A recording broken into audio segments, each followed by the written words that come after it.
A sheriff sworn to protect his community was secretly working for the cartel. FBI agents found vacuum-sealed packages of fentanyl and meth hidden in his office, alongside rubber-banded bundles of cash. This isn't one corrupt cop. This is 126 arrests across multiple states, 2.3 tons of drugs seized, 320 for guns recovered, and $42 million laundered through law enforcement officers who turned their badges into keys for the cartel. Operation Crosscut just exposed the most disturbing corruption network in American law enforcement history, and what they found will shake your faith in the system. At 7:40 a.m., FBI agents moved through the sheriff's office hallway in Florida. Black vest, steady steps, no wasted motion. The target was Sheriff Daniel R. Calderon. Handcuffs clicked shut, but the real shock came minutes later.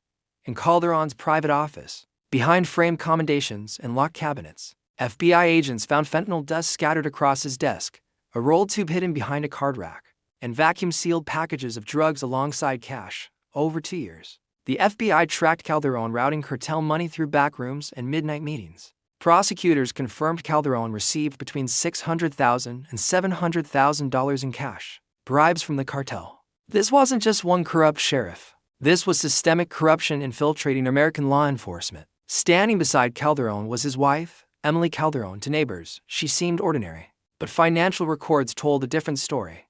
Her cleaning company had no contracts, no invoices, no payroll, yet tens of thousands of dollars flowed through it each month. That was money laundering, calculated and invisible. When FBI agents came to her door, she didn't ask questions. She already knew. As dawn broke in Florida, federal task forces executed a statewide takedown.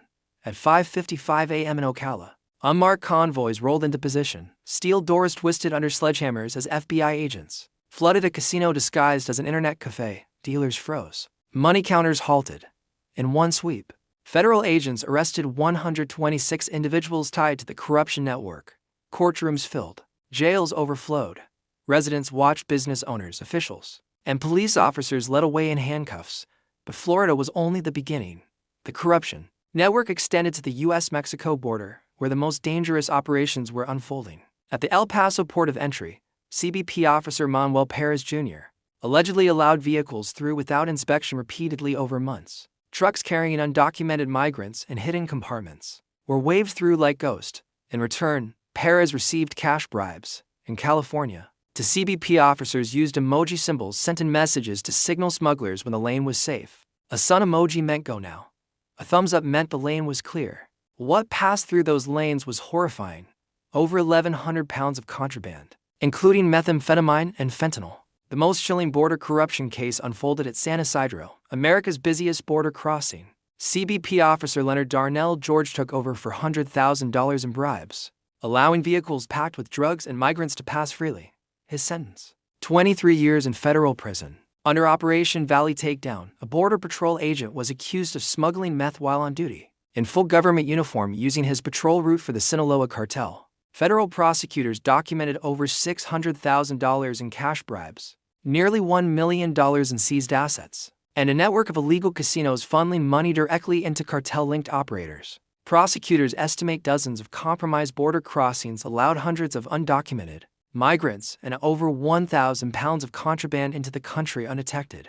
The total financial impact could reach hundreds of millions, possibly billions of dollars. This story shows what happens when the people trusted to guard the door start unlocking it from inside. Corruption doesn't arrive with sirens. It arrives quietly like a favor, a shortcut, a handshake no one sees. Cartels don't overpower the system with violence. They infiltrate it with money, silence, and convenience. A badge means nothing without integrity. Power means nothing without accountability. Operation Crosscut exposed how criminal cartels infiltrate American law enforcement. But the question remains, is corruption truly over, or just changing its face?